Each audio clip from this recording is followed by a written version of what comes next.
Sheri. Allo Sheri. Umbwirire mama wawe ko ku cyumweru ntazaza ho Gutereta kuko ntazajya gusenga. Ariko nawe ni ngombwa se kuyimubwira? Aha. Yego ni ngombwa kuyimubwira cyane ko nawe ntakwizera neza. Nta byawe cyo mu by'ukuri. Sheri. Sheri. Nari ngiye ku gasoko guhaha akaboga ko kurya. Reka. Iyi nari ngize ngo mbikubwire. Ariko hari n'ikindi kintu nshaka kukubwira. Ko musaza wawe yambwiye ngo ntabwo azamfollowinga kuri Facebook, ngo ntazigira followinga Mwarimu Wacu. Ubwo urumva byavamo? Se kandi nibikira bareba. Okay, niba ari uko nanjye tubyaranye abo ndavuga babiri. None nawe ubonye pe?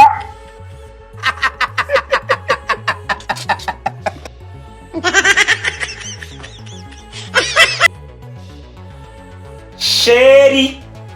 Bebe, ndakumva. Nari ngize nkubwire ku isabato tuzaze kunsura, nzaba natetse amateke n'ibishyimbo kandi nzashyiraho na dodo za 300. Nakubeshye, ibyo ntabwo njya Ntabwo ujya ubijya? Iby'abasaza. Hanyuma se ndakubwiye ko ari iby'abasaza, njyewe ubona ndi umusaza. Bro, nibwo wabimenya nta musoro ukurimo.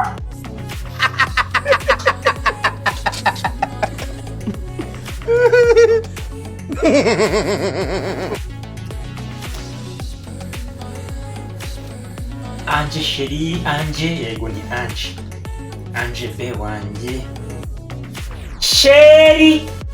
Allo Sheri. Ntabwo meze neza mu kanya gashize nari narembeye kwa muganga mu bitaro. Nari ngize muyohereze nibura 3,000 byo kurya pe. Hanyuma se ubu ngubu umeze gute? Ubu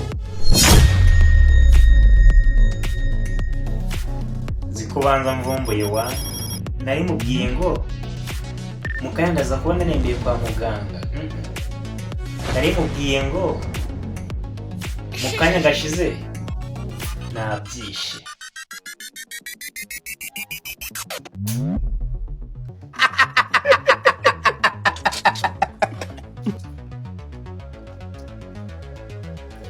Sheri. Yego pe. Urahora komeye neza? Nta kibazo rwose. Nanjye ndakomeye nk'amabuye yo ku rutare rwa Sagwaye. Okay. Hanyuma narangize nkubwire ku nshuro yo kunsura ku isabato uzaze witwaje amafaranga 500. Ayo se kandi nayise mu by'ukuri. None se ntabwo uzi ko inzu mbamo nyishyura ku kwezi? Ngaho nawe bara iminsi uyijyamo mu kwezi ujya ingana. Niba uva ngo ntiwayishyura. Uzi ko naje usanga ari wowe yiyemamo iminsi myinshi cyane kurenza njyewe. None ngaho buri weekend tumeze nk'abashyingiwe. bro, n'ubu utangiye guhinduka nta basore bitwara gutya mu by'ukuri. Niba udashaka kurekura ihangane nyine zikurye tu.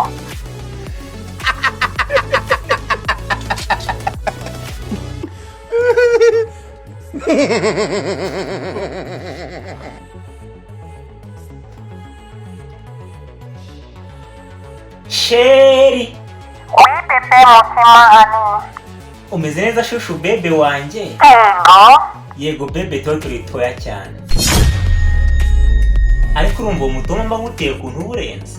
Ndarukunze siti. Hanyuma si yo witegereje ubu ubona nzaza kugusura ryari mu by'ukuri? Nanjye ndabikumbuye ko. Yo warambuze.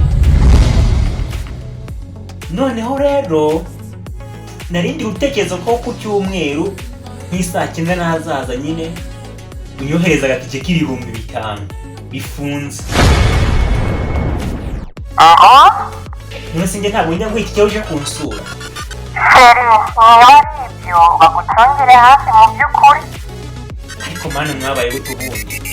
Ahubwo ndi kwibaza wowe wabaye gute? Ushaka kuvuga se ko ndinja rwo njyewe umuntu w'umusore rwose? Aho ugera uratora n'amashashi mu by'ukuri pe. Okay, ntacyo turabareka ba sogokuru bajye babipeveye.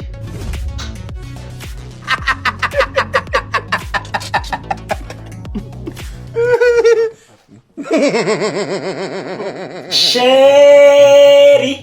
Oui bebe. Yego bebero ryanjye. Umeze gute se shu? Ndakomeye cyane. Si wowe wansezeranyije ko uzankunda mu byiza no mu bibi se? Umva, ahubwo nzakwanga umuyenzi wavuye amaraso. Yego shumbu. Noneho rero ubu ngeze mu bibi pe. Uri mu by'ukuri. Nyine nagiraga ngo nawe urabona aho amatariki ageze mu by'ukuri.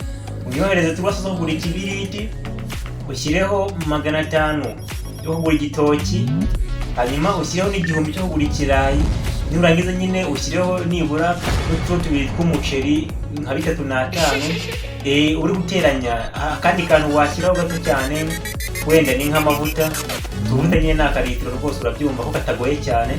Hanyuma kandi kantu washyiraho ndumva ari nka agasukari, dore ko nawe bizi ko nkunda k'ababyeyi cyane nubwo nyine ntari umubyeyi.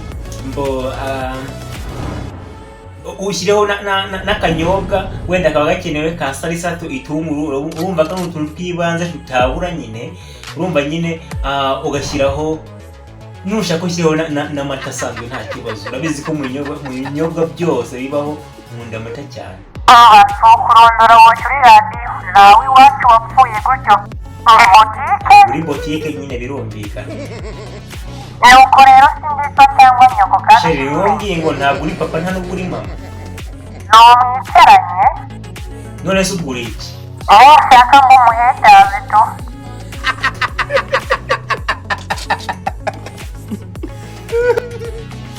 Following a man.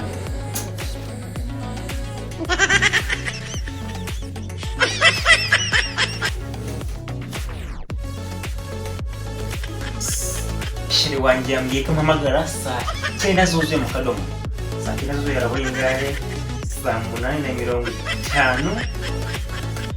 9 n'amasegonda 40 43 48 45 46 47 48 49 50 51 52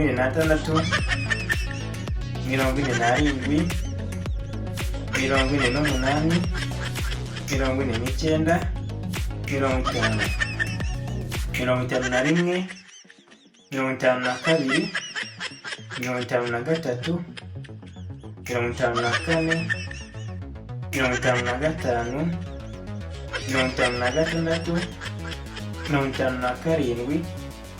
54 55 56 57 58 59 saa 9. Kandi ahamagara se ngiye kuyishyira ku gutwi nibura ahamagara iri ku gutwi bitamwumva ndamuvugisha.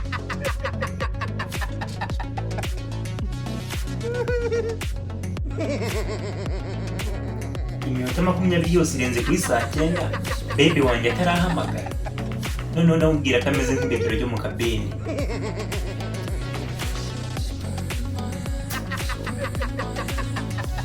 Aha, yaranyanze se.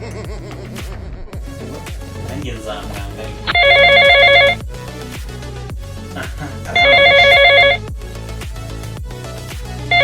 Sheri.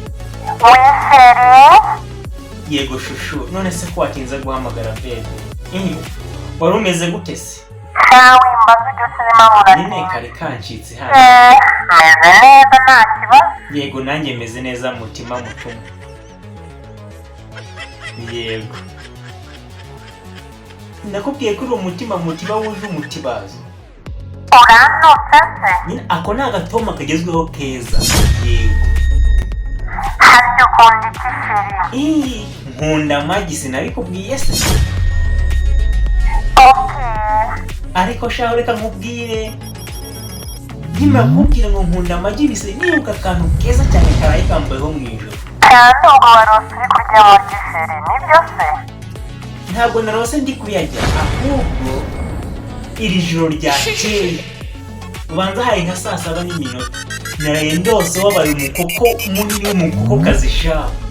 Ubu nawe wabaye isake. Njye ntabwo nari ndi isake nari ndi umuntu. bene ruso babaye inkokokazi nini cyane itera amagi 3 ku munsi. Ntangira guserebwa ndaza nyage. Uzi ikintu cyambabaje? Nababaye. Oya nyine tuza wumva uko byagenze.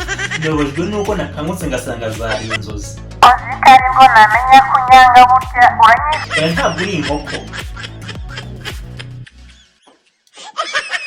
Yewe wabivuze byose kuko washimishwa nuko natera amagi ukayarya. Nuko nyine ndakubonye sha tubyaranye abo nanjye. Ikindi kandi suri na mwiza bishamaje ku buryo rwose Warangije kuvuga nanjye mvuge se? twavuga ngo ibintu byaciye. Nakijambo mwari kuka ngenda nijyanye.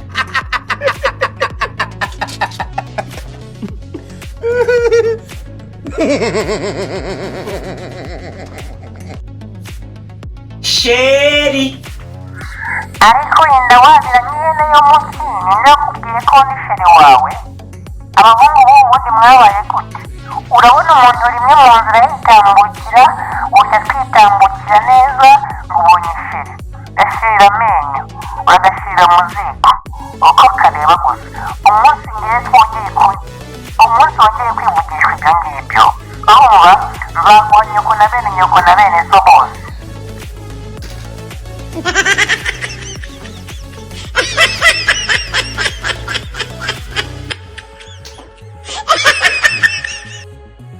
uzi ko n'amazi anize